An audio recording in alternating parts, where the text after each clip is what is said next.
Good morning, Richland County. The Richland County Board of Commissioners is now in session. It is 9:30 a.m. on Tuesday, January 17th. I am Richland County Commissioner Cliff Mears, joined by my fellow commissioners, Darrell Banks, Tony Vero, Clerk Stacy Crowell, County Administrator Andrew Keller.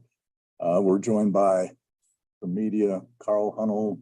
Somewhere? Down there. You down there? Oh, there he is. And on your Archie McMillan from Channel 68, based on his baseball cap there. I mentioned David Morgenstern, and we have representatives from the Area Agency on Aging. Pardon me?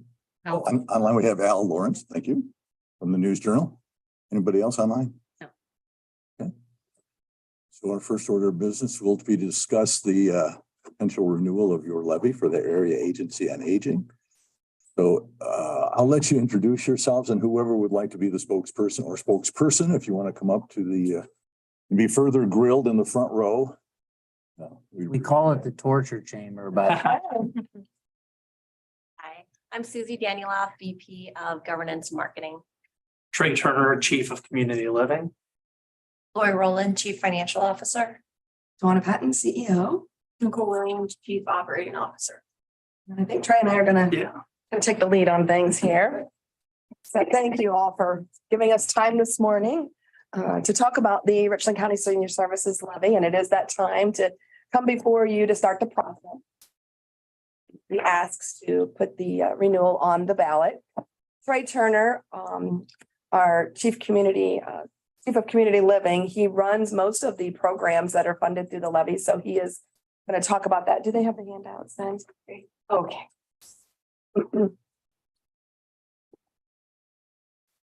So what we were hoping today, I know that the ask today is really to take that first step. Monitor to look at the numbers and the validation of the revenues for the levy. But what we want to do today is take some time and just share with the public all the great things that the Richland County Senior Services has done since 2008 when it was first put on the ballot.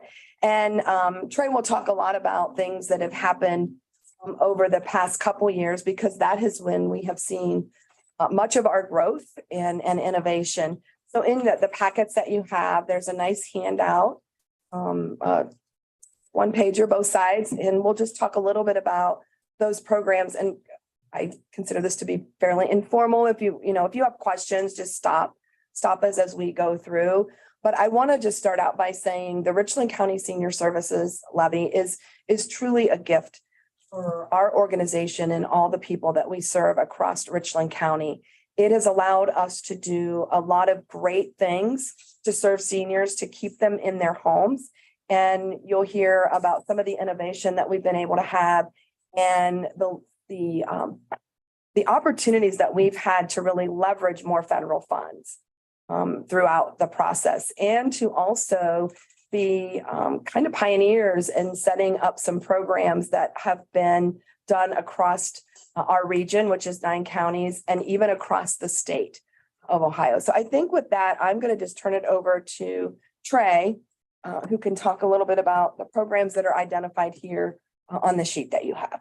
Great. Thanks, Dewana, and thank you for your time. Just to kind of, I guess, give a little bit of an overview from a service side, from direct services. Because of the levy, we're able to, do a lot of different services as far as home delivered meals, transportation, emergency response, chore. Obviously, that's not all inclusive. There's a lot of different services, but I think one that I'd like to note and kind of highlight is, personal care and homemaker services.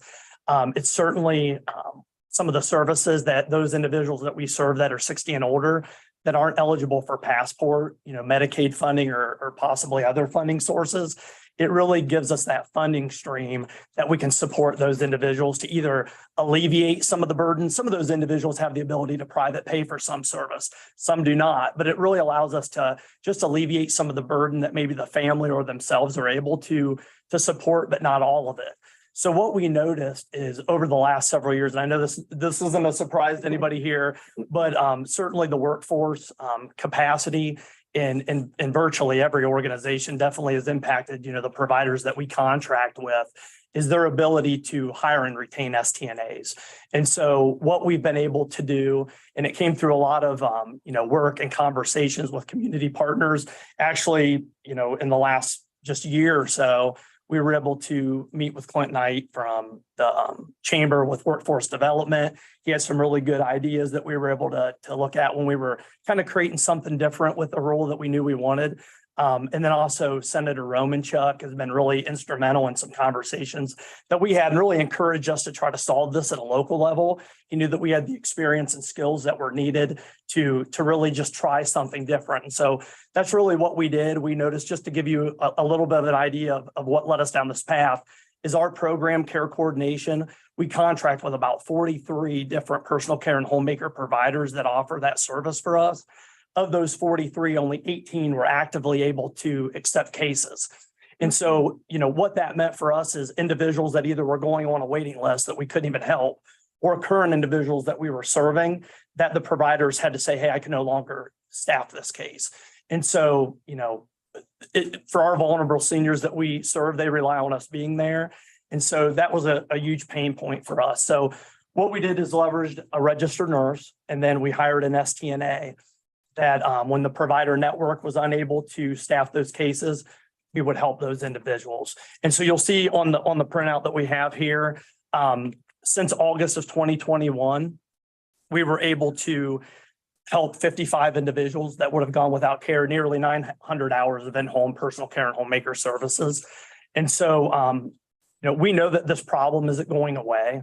It's only going to, unfortunately, probably, those needs are going to increase. And so we're prepared right now. We're actively hiring more STNAs, and we're going to be able, and that's all because of the levy. I mean, that really, at the end of the day, that's what the story is. All of this goes away if it wasn't for the levy funds. And so, we want to position ourselves to be prepared to meet that need. And we feel like we are, and that's one program, one service that we feel like we can do. And just to kind of, I guess, elaborate a little bit more on that, the workforce issues impacted everywhere. Obviously, the Mansfield zip codes are probably easier for our providers to staff. But when you really start thinking about the Lexingtons and some of the rural communities in the county, like Belleville, Shelby, we really struggle to get providers to go there. And so, these funds. Density of population and travel, in other words, or is there any other reason besides that? Yeah, a lot of it's the travel. So, when you think of their mileage, when you think about the number of cases that they might be able to staff in an area like that,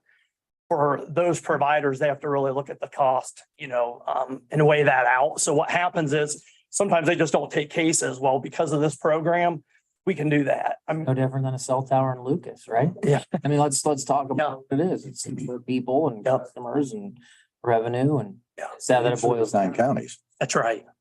That's right. One thing that we're actually proud of because of this, that we were able to do again because of the levy funds, we've been able to tell a story with this and actually submit a waiver to the Ohio Department of Aging, our state unit. And we're able to now use state and federal funds to provide direct service. So what's really neat about that is it allows us to grow our capacity and start utilizing other funds that are available, and then use our levy funds for other things that we know there's going to be needs for, but it just grows that capacity. And so we're the only ones in the state doing this right now as far as area agencies. There's 12 area agencies, and we're the only ones doing it. We're the only ones that have gotten a waiver to do it. And so I know we're talking about Richland County, but really it's about the state as a whole and what we're doing to help seniors. And so that's really exciting. We're proud of it. You mean to tell me there's 8 other Nicole Williamses? That mean there's one going and every like I know it's hard to imagine, the counter? but we would clone her if we could. For sure. But so we're just really proud of that. I think when we think about, where are barriers, this funding gives us the flexibility and allows us to be innovative. And that's really where we're at with a lot of our different programs. As you look through here, I think you'll note this isn't just business as usual. We're doing a lot of innovative things. A lot of people talk about, COVID and social isolation and all the problems that were there. But with our partnerships, we haven't been just talking about it. We've been putting these dollars to use to make a difference. We've done social isolation grants. You'll notice through here with community partners, as we've kind of transitioned out of COVID, we know that was the hardest on seniors. And so we've been able to just do some really innovative things to provide socialization, maybe develop some new skills. For the first time, let people know what else is out there and available so that they can just become, more active in their community. And so we've been able to do some things to that nature. Of course, continue our relationships with North End to be able to target some of their meal programs. They were able to do some things during COVID with grab and go meals, similar to what we were able to do at Hawkins to keep people safe, but, meet their nutritional needs.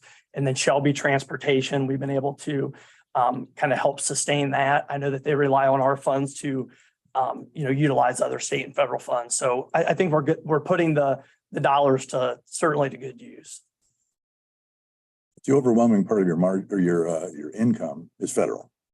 So during COVID, I think that's one of the important things to even note, like a lot of our traditional federal funds, a lot of the funding that we were able to, get through the pandemic, a lot of that would not have been available without our levy funds to use as our local match. So during the pandemic, a lot of those funds, as you guys are aware, they have expiration, timeframes on them.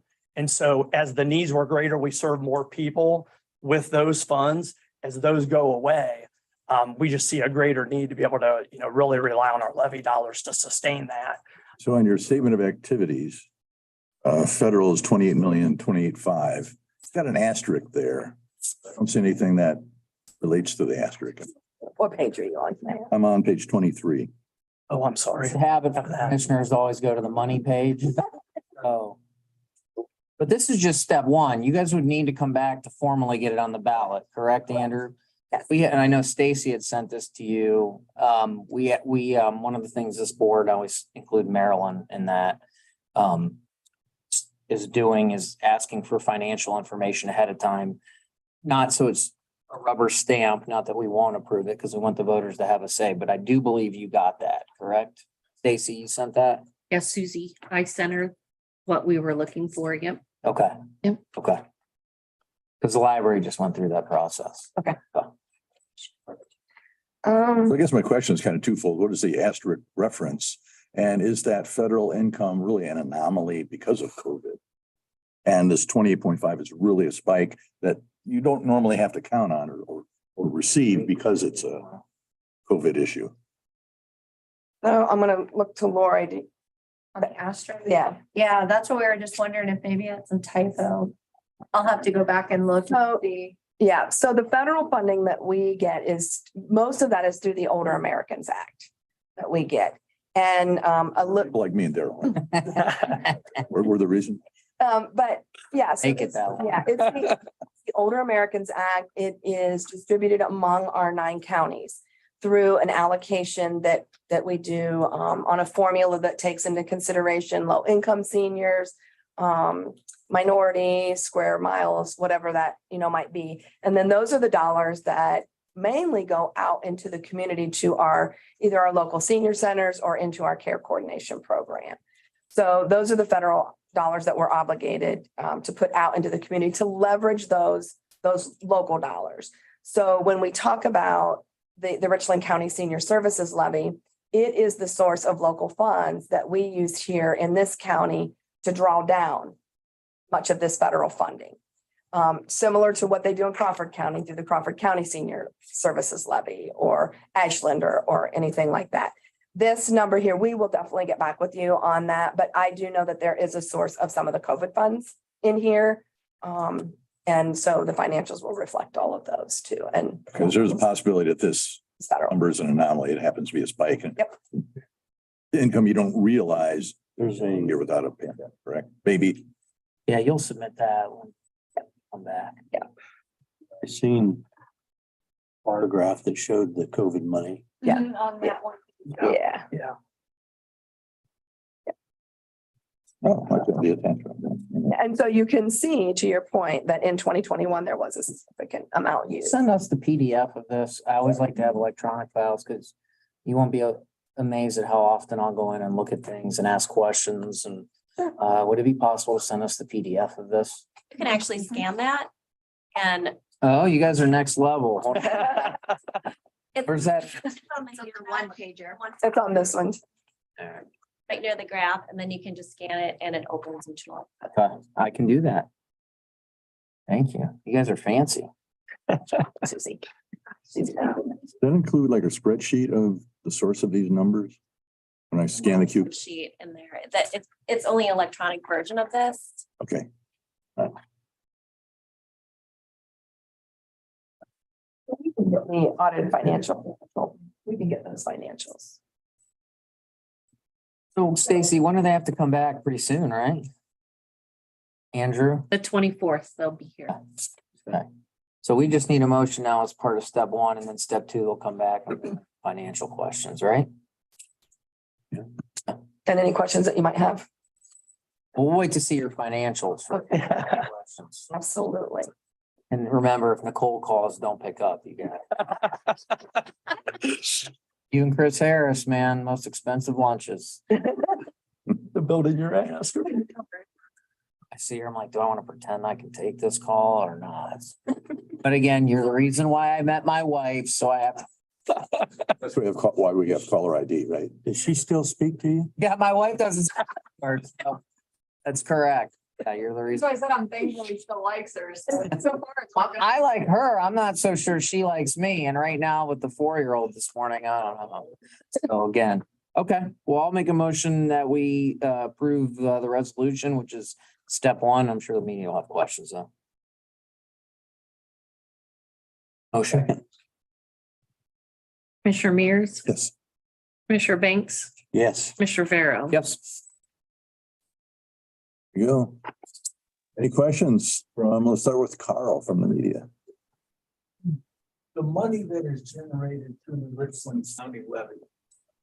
Does that get spent in, all in Richland County, or does that go across 9? Richland County only. And do you guys have levies in counties? So we do not administer any of those levies, but all of the 9 counties that we serve do have a local levy administered either through the senior center or the commissioners or through another entity. Does that money come into you guys at all, or do they pay you for the services? So In those counties? very good question. So how it works in the other counties is when we allocate the federal funds to them, a grant, then they have to show the local match. Their local match stays with them. They just report it to us so that we can report it up to the feds. We don't see that money. What are the federal funds for, what, passport service? That's where a lot of that goes. So no, there are the passport funds, but those are primarily state Medicaid dollars. The federal funds are through the Older Americans Act. Well, financial stuff, I'll wait till you guys come back to talk again about that. 'Cause I always have questions about how much money do you have on the one account, expenditures, what do you spend money on, how do you take money in, but we'll wait till you come back for that. I've asked similar questions when I met at the round table, so. So I have, Al, do you have anything? Yeah, I've got a couple. Size and length of the levy, and is this a renewal? It is a renewal. It's a 5-year levy. And it is a 1.5. Okay, the other thing, could I have a copy? You said you had like a 1-page thing with the service. If somebody could send me a copy of that, I don't know whether Stacy Yeah, I'll get would it do to that you. or, okay. Yep. I think that's all I need then. Thank you. Okay, thanks, Al. Archie, anything? You have any questions? Hey, are you looking to catch somebody after the? Okay, they'll be collaring you as soon as you walk out the door. He's known as Archie McMicrowave. Ask him why that's his. Okay. Well, thank you. Okay, Thank you. any other questions? Thank you very much for See coming. you next week. Thanks, guys. Yep, good seeing you. Yep. Good to see you. 2 days in a row, right? Yeah. Makes me want a coffee. Yeah. That was when the 4-year-old was in a good mood as opposed to last night this morning. Seem well behaved. She's under strict instructions. Must be doing a great job. Yeah. Told me last night, never ever to look at her ever again as she was in timeout. And I said, done. Oh, man. Great, makes my life easier. Mom has to do the parenting. He's did cute. you say that, or did your wife say Good. That's also a good See point. you guys. Hey, Thanks. guys, bye. See you later. Okay, the only other item I have And the agenda is to certify the record of proceedings for January 12th, 2023. So moved. Second. Commissioner Mears, Yes. Is Commissioner Banks, Yes. Commissioner Vero. Yes. there any other business, commissioners, this morning? Okay, hearing none, we will adjourn at 9. Says I'm sorry. you have a 10. Yes, we have a 10:15. Okay, we will recess until 10:15 where we will talk with the dog warden about employment. Thank you, Steve.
much how Game starts this week, right?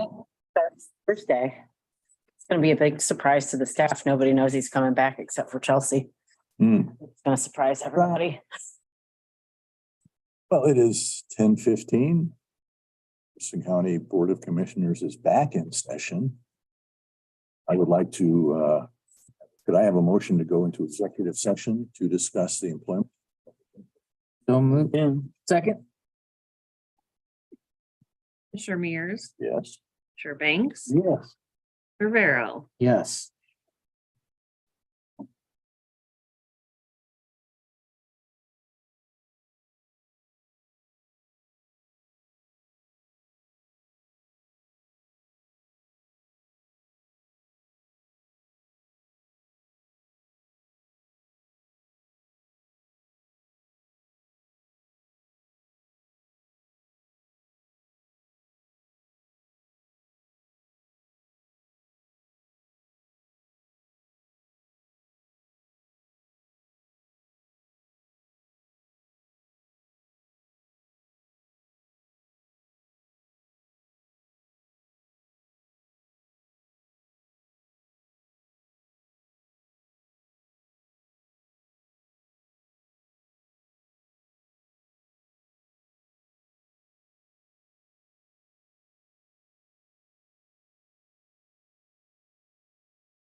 The Richland County Commissioners is back in session at 11:03, having exited executive session. Expect to take action on a public employee at a future date. Being no further business, the Board of Commissioners is adjourned as of 11:03 a.m.